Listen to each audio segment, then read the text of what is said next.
अब भने हामी टपिक तर्फ जाऊँ। आज चाहिँ थर्मल एक्सपेन्सन रहेको छ हाम्रो टपिकको नाम। यो चाहिँ फिजिक्सको। अब थर्मल एक्सपेन्सन भन्नाले के बुझ्नुहुन्छ त? Most of the solids expand when they are heated and contract when they are cooled। जब कुनै पनि सोलिडलाई तताइयो भने चाहिँ ऊ एक्सपान्ड हुन्छ, फुलिन्छ, उसको लेन्थ बढ्छ।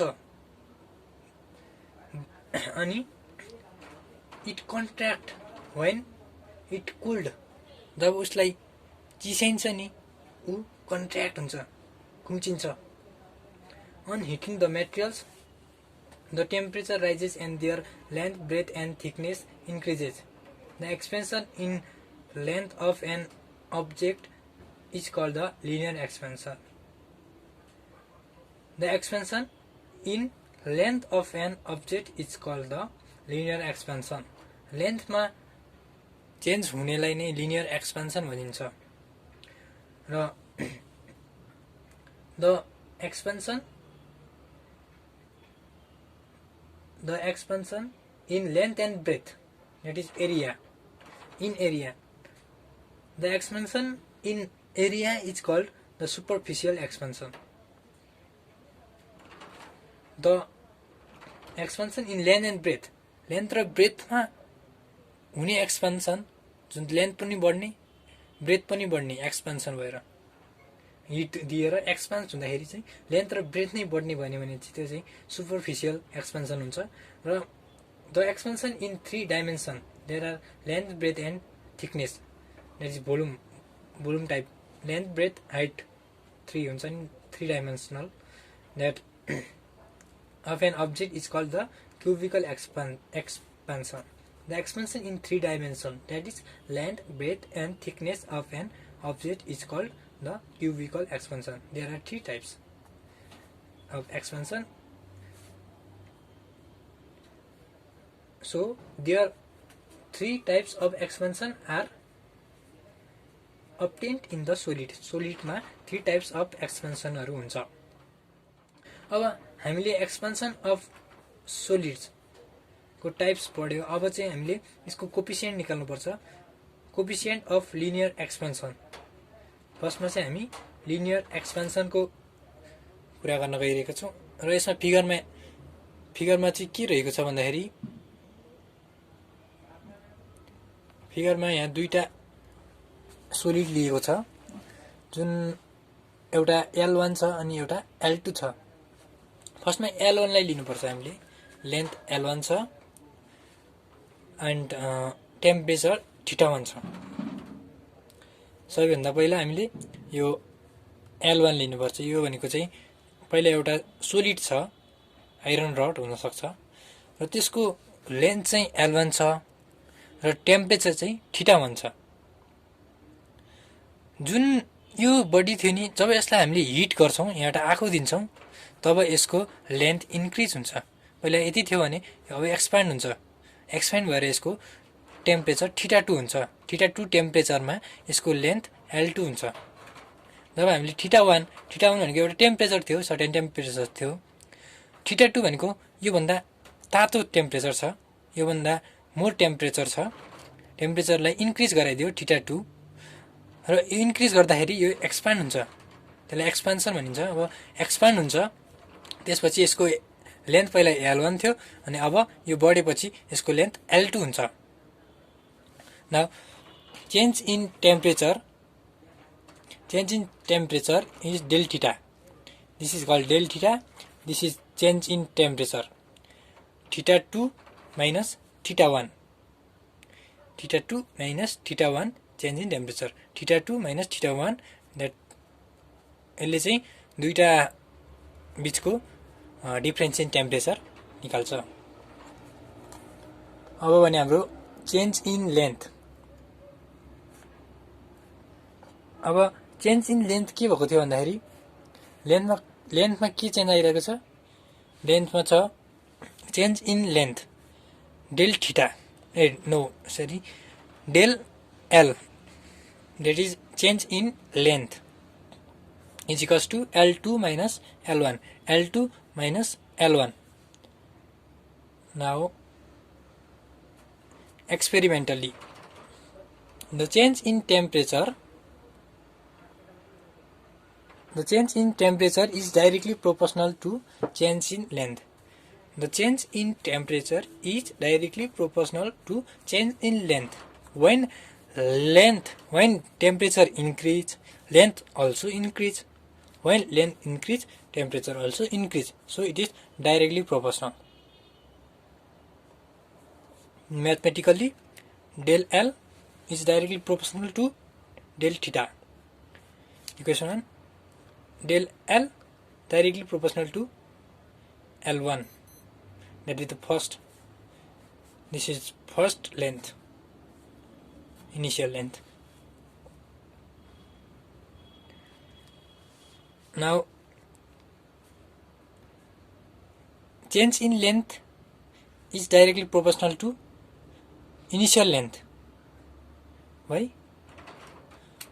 Because L1 जब चाहिँ पहिला L1 छ, यहाँ हाम्रो L1 छ, L1 भनेको पहिलाको इनिशियल छ र L2 यसमा डिपेन्ड गर्छ. किन गर्छ भन्दाखेरि पहिला यो L1 थियो, यो चाहिँ यो नै बढेर यता गएपछि L2 यसमा डिपेन्ड हुन्छ. पहिला यो भएर अनि यो भएको, अनि L2 no change in temperature चाहिँ L1 मा डिपेन्ड गर्छ. L1 ले गर्दा चेन्ज भएको हो, त्यही भएर यसमा डिपेन्ड गर्छ. Clear? Okay. Now change in length is directly proportional to the original length. This change in length is directly proportional to the original length. That is L1 is the original length. Now let's go here. Now combine. We have to combine equation I and II. In equation I, there is this del L, change in length, is directly proportional to change in temperature. Change in length is directly proportional to the initial or original length. Now we have to combine this equation. Equation first and equation second. Del L is directly proportional to the change in temperature, original length. Same. And del L is equals to L2 minus L1. Here L2 minus L1. L2 minus L1. Del L means change in what? Change in this. Del L is equals to L2 minus L1. So here also L2 minus L1 del L. Now L2 minus L1 we put here. L2 minus L1 here. We put here alpha as a constant. It is a constant value. To change this sign into is equals to, then alpha is used. यसलाई directly proportional को साइनलाई हटाएर हामीले equals to राखेका छौं. त्यसलाई equals to राख्ने बेलामा चाहिँ हामीले एउटा कन्स्टेन्ट राख्नुपर्छ. हामीले कन्स्टेन्ट चाहिँ यसमा के राख्छौं? अल्फा राख्छौं. Then now L2 minus L1, change in temperature is L2 minus L1 is equals to alpha, this is constant, and change in temperature L1, same here. Now L2 is equals to L1 plus alpha change in temperature length.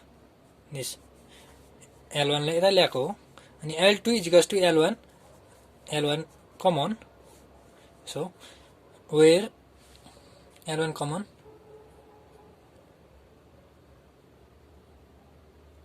where alpha is equals to coefficient of linear expansion. It is called linear expansivity. We say alpha has a linear expansivity, so we have to find alpha. So del L is equals to alpha del theta L1.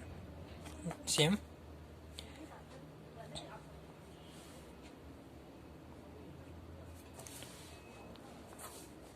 Del L is equals to alpha delta theta L1.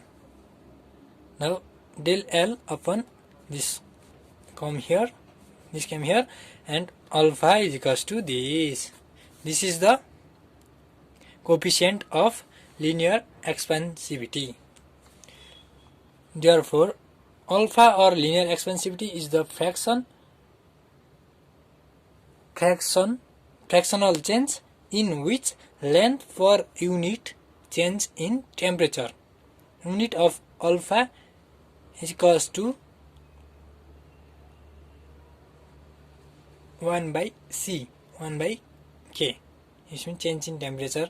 Here is change in temperature, so this length cancel, and change in temperature is degree Celsius, so 1 by C, because it is in fraction.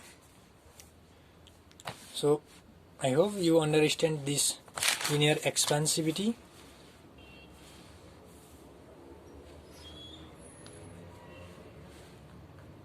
It is so easy.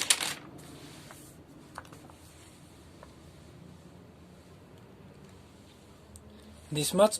Our next lecture we will discuss in next class coefficient of superficial expansion. So thank you for watching this video. If you like, then press like button, and if you are new in this channel, go to subscribe and support